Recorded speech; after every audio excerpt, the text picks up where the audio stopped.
of hope. You acting like we got control over who gets chosen. I think it's a joke. The president's on dope, sniffing coke. He's just a puppet of Patsy, taking orders from a cult of the mask. He was dancing with the devil, so we can't ever trust. You got us by the balls, power, blood, money, and lust. Just take control of yourself.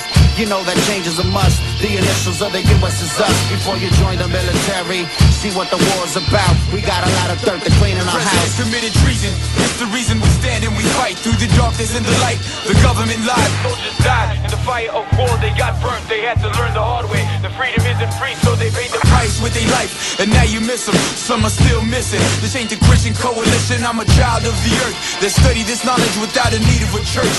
Of course I thank the Lord, but no thank you for the war. All of what we fighting for. It's the rich against the poor. Missiles flying overhead. Bodies coming home dead.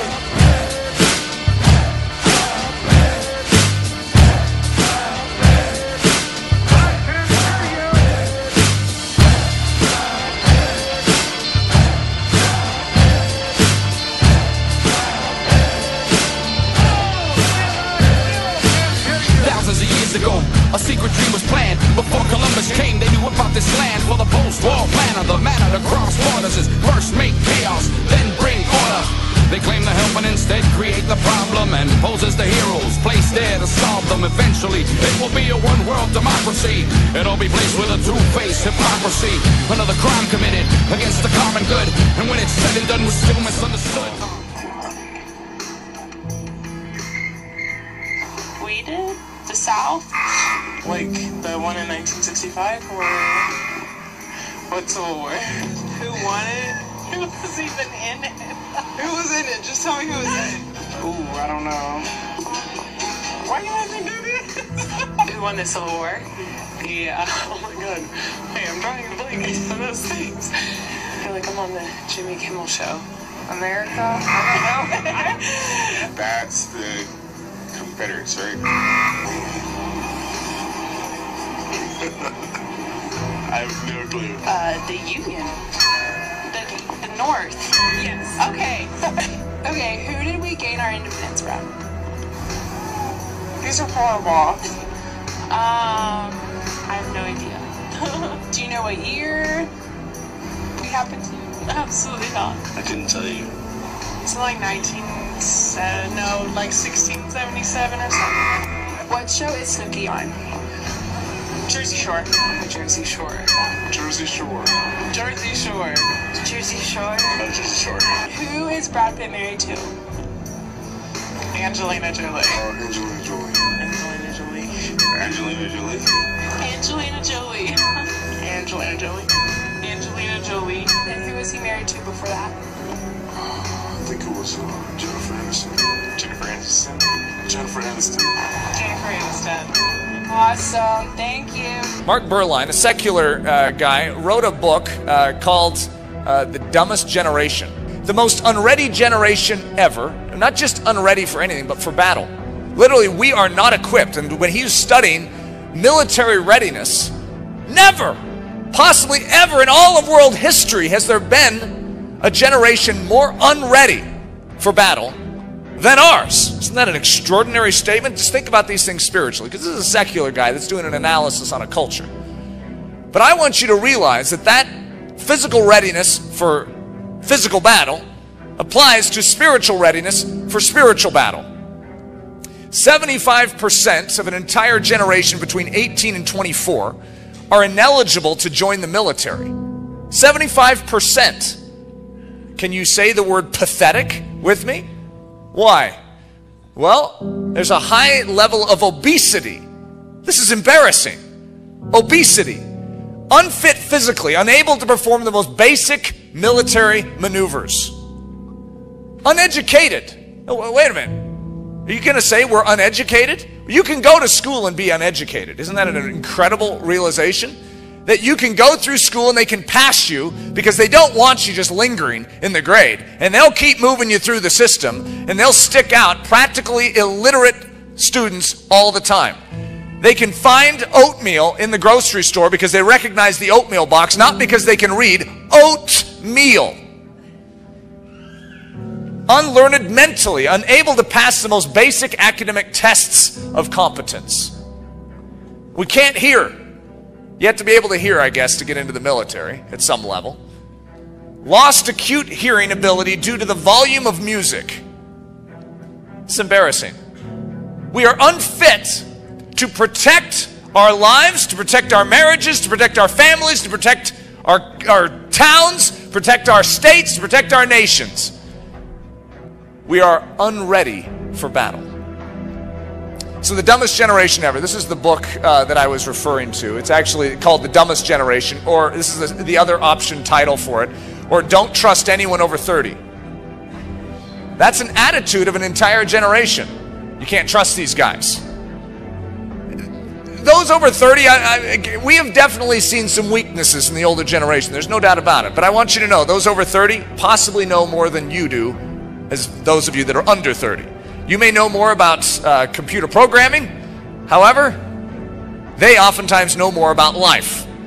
And we have disconnected ourselves from any knowledge fuel source that would give us an understanding of how life actually works. So look at this. It goes through, I think it's like 6 things I'll mention here, but 6 observations of why we are the dumbest generation ever. How do you guys like being classified as that? Isn't that a fun title to wear? See, I'm trying to get you mad, is what I'm trying to do. Don't accept that title. Don't sit around and allow that to be your title. Hit it back. Knowledge deficits. The least supply of common life, social, and cultural knowledge of any generation. This is my little statement that I add to it. Disconnect them from their devices and they die. See, as long as they have their computer, their laptop, their PDA, whatever it is, they can make it through life. They can figure out directions. They can do their research. How do they do their research? Google. That's their research. And so as a result, you disconnect them from their devices, stick them in a forest all by themselves and run away with the car. They die. They have no way of surviving. They do not know how to live outside of the system. They're bibliophobes, which isn't just a fear of the Bible. This is a fear of books. The highest disregard of books and reading of any generation. Now look, here's my comment. Give them a book and they turn it into kindling. Number 3, screen time. It's the greatest amount of time in front of a screen of any generation. You could say, well, previous generations didn't even have screens. I don't know what it was, the 40s or 50s when television started coming out, and they were watching television all the time because it was such a novelty. Doesn't even compare to what we are doing in this generation. We are almost always in front of a screen, whether it's a computer screen or a television screen or a movie screen. Almost always, or a cell phone screen. Whatever it is, we are addicted to the screen. And obviously, this is having some kind of effect upon us. Don't expect them to be involved in the rescue of this world, for they are completely lost in another one. Online learning skills, the least effective research skills which garner true information of any generation. Our generation does not know how to find true information. We know how to find information. We have the information superhighway. Oh yeah, we know how to find information. Is it true? Are you able to test and see if it's true? Do you have any filter of knowing if it's true? Well, it's the highest Google ranking. Let me tell you, the highest Google ranking is nearly inevitably wrong. Okay? It does not necessarily mean it is right. It just means more people are turning to it than something else. There are all sorts of top Google rankings in this world, but that does not mean that they are true. The motto for information gathering, the highest Google ranking rules. Wikipedia is the new Bible, and good bloggers are the oracles of the now. If you can write, this generation will submit to you, lay down their lives before you and say, train my mind how to think. It does not mean that you know how to live. It does not mean you have a scrap of actual real world intelligence. You have not earned a medal through your life lived, and yet you can write and you can impress people with your phraseology, and as a result, this generation will submit to you and they will follow your lead. You could be 17 years old and not know a thing, but you can write. You can control the minds of a generation. Betrayal of mentors is another hallmark of this generation, of these 18 to 24-year-olds. They're the most apt to disbelieve, disregard, or betray teachers and mentors of any generation. Their commitments mean nothing. for they are loyal only to that which feels good to them in the moment. This better not describe you, by the way.